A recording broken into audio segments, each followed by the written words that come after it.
Electrolysis is electrical current flow through a liquid which causes chemical changes. Yes, you did hear that correctly. Current flowing through a liquid. Now, not all liquids can conduct. The liquid can be a molten ionic compound or an aqueous solution. In either case, it must be able to carry current. Let's take a common example, table salt. If you heat sodium chloride to over 801 degrees Celsius, it will melt. The liquid will contain free-flowing positive sodium ions and negative chloride ions. This simply means that sodium and chloride ions are free to move within the liquid sodium chloride. Positive ions are called cations. Negative ions are called anions. Now consider putting two electrical conductors into the liquid. Copper would be good as it has a higher melting point.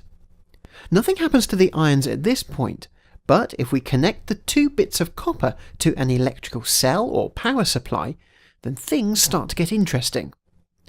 We do need to sidestep for a moment to look at electrical current in a metal. From our lesson Behaviour of Metallic Structures, we know that electrons in a metal aren't bound to particular atoms. They form a sea of electrons that can move easily if a potential difference or a voltage is applied across it.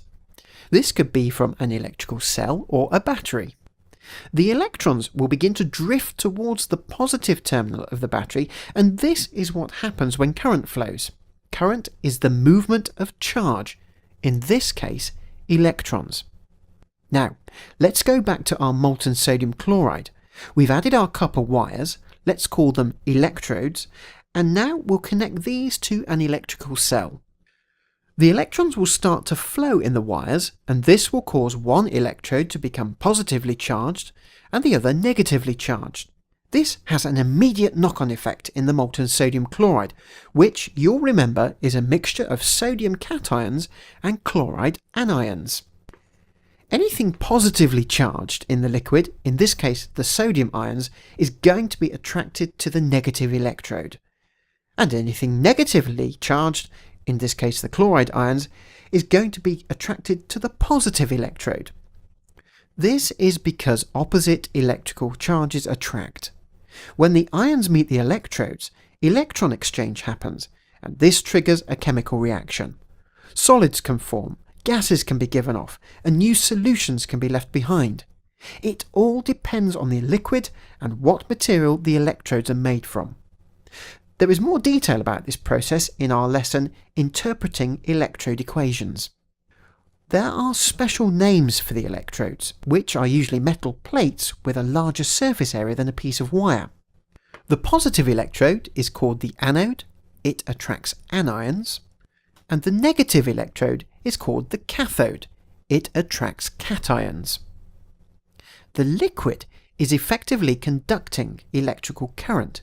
The only difference is that the charge carriers in the liquid, in other words the charged particles that are moving, are ions. If a liquid has free-moving ions and can conduct like this, it is called an electrolyte. Remember that electrolysis can also take place in ionic solutions as well as molten compounds. The more concentrated that solution, the greater the ion flow rate.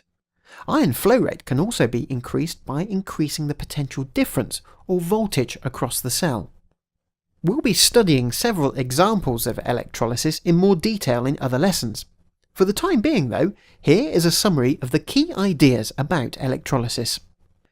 Electrolysis is the flow of electrical current in a conducting solution or molten liquid that causes chemical changes. The conducting liquid is called an electrolyte and has free moving ions. The conducting plates, bars or wires inserted into an electrolyte are called electrodes. Positive ions are called cations and are attracted to the cathode. Negative ions are called anions and are attracted to the anode. When current flows in an electrolyte, it is the ions that move and carry the electrical charge. When current flows in the electrodes and wires, it is the electrons that move and carry the electrical charge.